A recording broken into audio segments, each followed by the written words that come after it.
Bonjour, bienvenue sur Archikalos, la chaîne YouTube française sur l'architecture. Si tu es passionné d'architecture, un professionnel du secteur ou un curieux, tu es au bon endroit pour en apprendre plus sur l'univers passionnant de l'architecture. Les vidéos postées sur cette chaîne auront pour but de t'informer de façon ludique au monde de l'architecture. Moi c'est Joris, passionné d'architecture et fondateur d'Archikalos. Si le concept t'intéresse, abonne-toi afin d'être prévenu des futurs contenus. Trêve de présentation. Dans cette vidéo, on va aborder les 3 grands principes de l'architecture. Tout d'abord, je ne tire pas ces 3 grands principes de nulle part. C'est Vitruve qui les édicta au 1er siècle avant Jésus-Christ. Rapidement pour le présenter, Vitruve est la seule référence que nous avons aujourd'hui sur l'architecture à l'époque de l'Antiquité classique. Son nom vous dit peut-être quelque chose, et c'est normal car il prête son nom à l'homme de Vitruve, qui est une célèbre œuvre de Léonard de Vinci. Il est donc connu pour son ouvrage de référence à l'âge d'or architectural, De Architectura, qui est un traité d'architecture dédié à l'empereur romain Auguste. Ainsi, on peut dire que Vitruve est le grand-père de l'architecture. Si on devait résumer sa pensée, l'architecture est un domaine complexe qui nécessite des compétences dans plein de domaines. Elle a pour vocation d'imiter la nature, ce qui est l'essence de la conception classique de l'architecture. Ainsi, le nombre d'or et les proportions du corps humain sont utilisés dans les conceptions des bâtiments afin de les rendre harmonieux. Car oui, les 3 grands principes de l'architecture s'appliquent à tous les célèbres bâtiments que l'on connaît de cette époque. Par exemple, on a la maison Carrée à Nîmes, ou encore le théâtre de Lyon, le théâtre de Marseillus à Rome, les thermes d'Agrippa, etc. Aujourd'hui, nombre de ces bâtiments subsistent aux années qui s'écoulent. Ceux que j'ai cités ont environ 2000 ans. Ce qui nous amène à traiter du premier grand principe de ce qu'on appelle la triade vitruvienne. Firmitas, la solidité, la robustesse. Le premier principe, c'est la solidité. Assez logique, me direz-vous. Car oui, les grands principes de l'architecture selon Vitruve sont simples. Un bâtiment, en premier lieu, doit être sécuritaire. Il ne doit pas s'effondrer à la moindre tempête ou du fait d'une mauvaise conception. Ainsi, Vitruve nous posait le principe des fondations. On ne construit pas sur du sable, mais sur un terrain ferme selon ses termes. Et surtout, on ne fait aucun sacrifice sur la qualité des matériaux utilisés. Ces belles pierres de couleur blanche ou beige que l'on retrouve le plus souvent dans l'architecture classique sont par exemple la pierre de lin, un calcaire blanc très homogène aux propriétés proches du marbre, ou encore le travertin, comme vous pouvez le voir là. Le marbre est également très utilisé pour la conception de ces bâtiments. De façon générale, on utilise de la pierre à bâtir, ou pierre naturelle, c'est-à-dire une pierre que l'on va extraire en carrière et façonner depuis la roche. La plupart des bâtiments dans ce style architectural sont donc faits de pierre calcaire ou de marbre. Le sujet des matériaux pourra faire l'objet d'une autre vidéo. Dites-moi en commentaire si ça vous intéresse. Les bâtiments, outre leur solidité, doivent être fonctionnels. C'est le deuxième grand principe de l'architecture classique. L'utilitas, la commodité ou l'utilité. La première loi était la seule qu'on puisse considérer comme immuable avec le temps, universelle. Ce n'est pas le cas de l'utilité cependant. Un bâtiment est conçu avant tout pour servir à quelque chose. C'est une règle fondamentale à laquelle on ne pense pas forcément, mais qui est inhérente à l'architecture. Pourquoi je construis ce bâtiment? Qu'en feront ses usagers? Quelles sont les mœurs des usagers? Quelle est leur culture?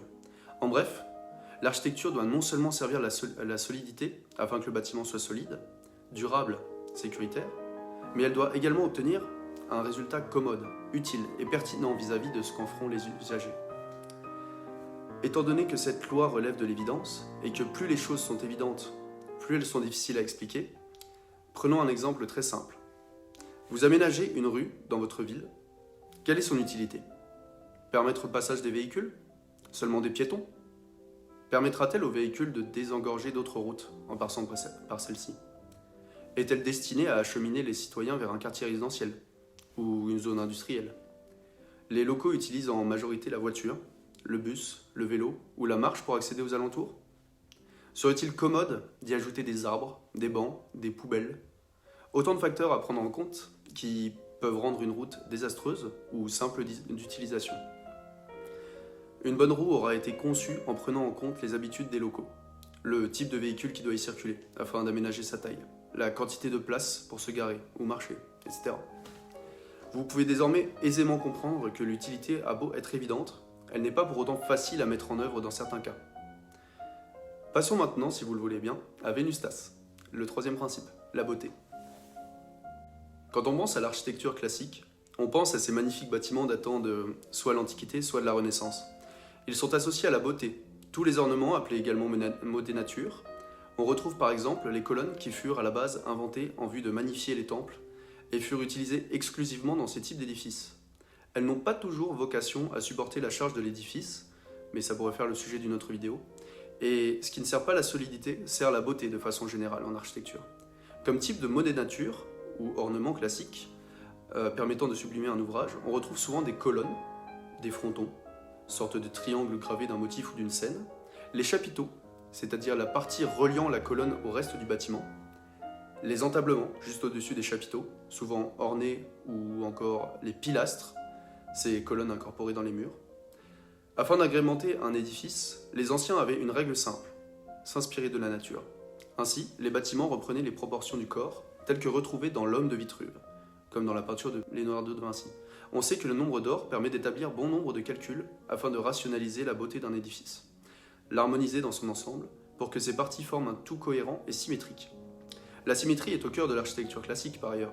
Les portes d'entrée sont centrées, les fenêtres espacées à intervalles réguliers, les ornements sont symétriques. La gauche et la droite du bâtiment sont identiques, sauf peut-être les sculptures. Bref, les anciens avaient compris que ce qui est beau est souvent symétrique, proportionné, à l'instar d'un corps. Les Grecs utilisaient le terme d'eurythmie pour qualifier l'harmonie de l'ensemble d'un édifice et disaient que c'était là le principe même de la beauté, la justesse, car la beauté est une vérité. Vous connaissez désormais les trois grands principes de l'architecture classique, firmitas, utilitas, venustas.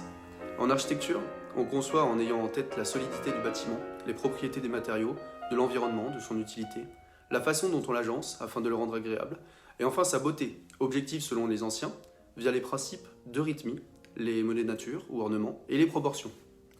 Merci d'avoir regardé cette vidéo, n'hésitez pas à la liker, à vous abonner, etc., à mettre la cloche. C'était Archikalos, et à bientôt.